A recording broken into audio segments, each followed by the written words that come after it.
What's up everyone, John Rettinger from Techno Buffalo here with a full review for you of Sony's latest flagship. This is the Xperia Z. It was one of my favorite phones of CES 2013 and ran away with one of our Best in Show awards. Let's see how it translated from concept to production, see if it deserves a spot in your pocket for the next few years.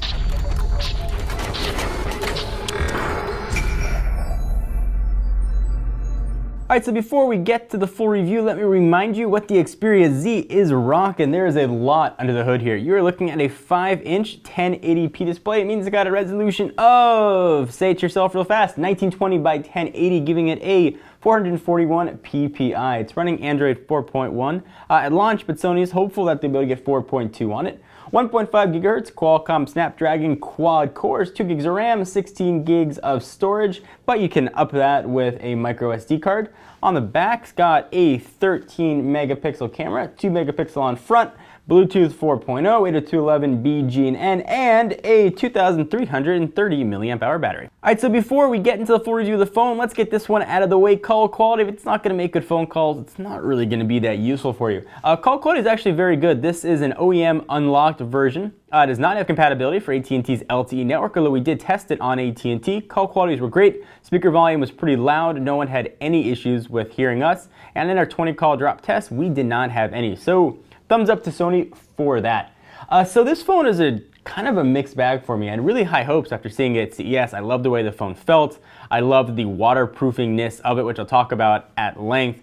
And the phone looked like it was exactly what Sony needed to really make inroads into the United States market. So I've been breaking reviews down previously into what I like and what I don't like. This one though, I'm just going to talk about the features of the phone, and we're going to go with the flow. Alright, so let's start big time here with the screen, since that's pretty much what you're going to look at whenever you're doing anything with this guy. So you'd expect it to have a beautiful screen, 1080p. There aren't that many phones out there that have 1080p yet. Looks good, but it's not as amazing as a 1080p screen should look, especially when you compare it to the HTC One or the Droid DNA. As we're going to see throughout the whole review, this is a huge case of form over function. The phone's essentially waterproof to a reasonable amount. I wouldn't take it scuba diving. But if you're out in the rain, you drop it in the toilet, you drop it in a puddle, you are going to be fine. But because of that, the screen has to be sealed and coated, which kind of makes it look like it's got a bad screen protector on it. You can tell there's a good screen underneath just waiting to get out.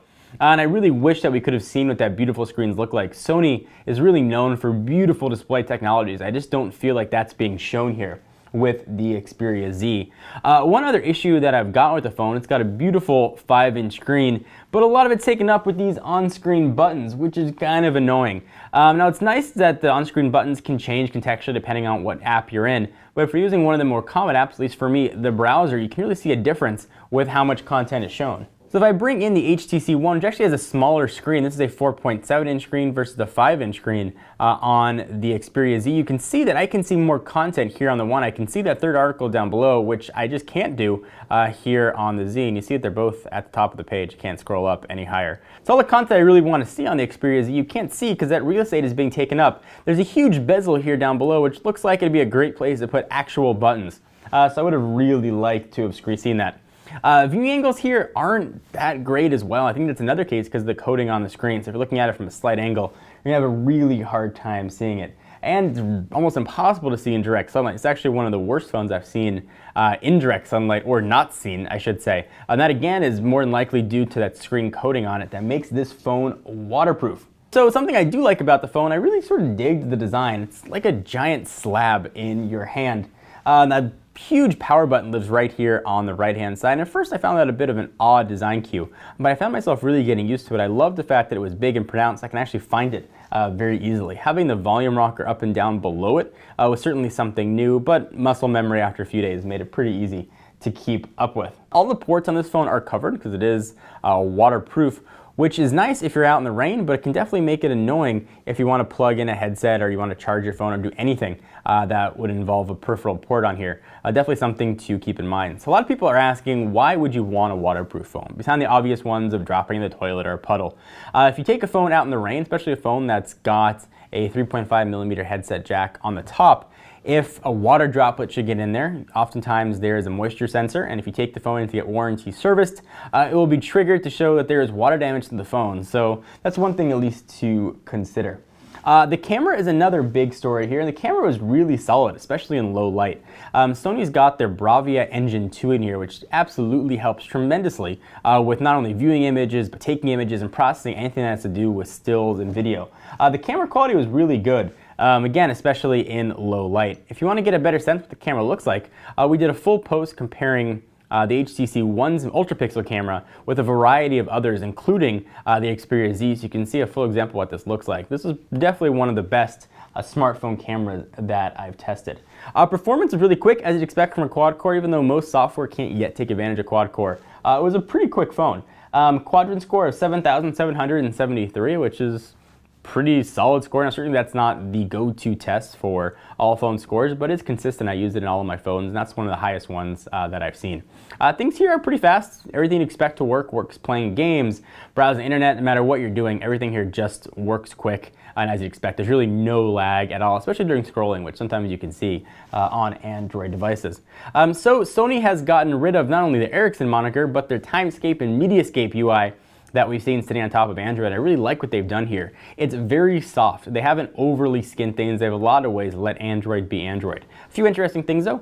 If you go ahead and do a little pinch action there, you can see the way you access the widgets, apps, wallpapers, or themes, which lets you sort of customize the way the phone looks a little bit. It doesn't do all of that much for you. Essentially, it just changes background and lock screen. I would have liked to have seen a screen that gives me more information on the lock screen, but certainly a third-party app can take care of that.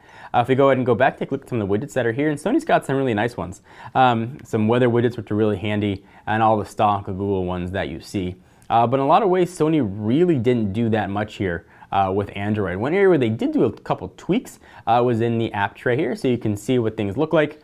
You can view them any way you choose, own, order, alphabetical, most used, or recently installed. Prefer alphabetical, makes it easier to find things. I'll go ahead and go back home. One other cool UI quirk that we've got here, if you go ahead and hit the multitasking button, you can put little widgets on top of the screen. So if I select calculator, drag that there, I can go ahead and do my calculations right on it. When I'm done, just get rid of it. It's very neat that Sony has done that. And there are a few options here for things you can choose from. So what's the verdict here on the Xperia Z? This is a phone that exists in a world with a lot of other phones out there, and it's got to be a compelling reason to pick this one up. As of this filming, it has not been announced by a US carrier, meaning you've got to shell out full retail price for the phone, and I've got a very hard time recommending it. There's nothing wrong with the phone, nothing particularly great or outstanding about it either. In a world of HTC Ones and Galaxy phones and Droid DNAs, this is going to be a really hard sell for me. If I'm someone that wants to take my phone snorkeling, this would be one reason to consider it. If I live in a rainy climate and I constantly have water damage, yeah, it's going to make a lot of sense. But there's nothing that this phone really excels in that would make me purchase this over any other competitors on the market. This phone gets a 7.5 on the Techno Buffalo scale, which I think is exactly where it belongs. It works well, there's no faults with it, it's just not great. The screen I would have liked to have been a bit better. If they'd released a non-waterproof version of this, and I know they've got the Xperia ZL, but it doesn't have the same screen size that we've got here, I would absolutely love it, and perhaps my opinions would change. But when you're looking here at the Xperia Z, I just don't think I can justify it for the money.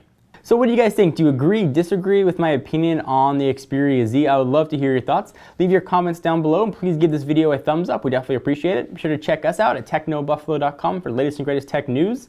I'm John Rettinger. I'll see you in the next video.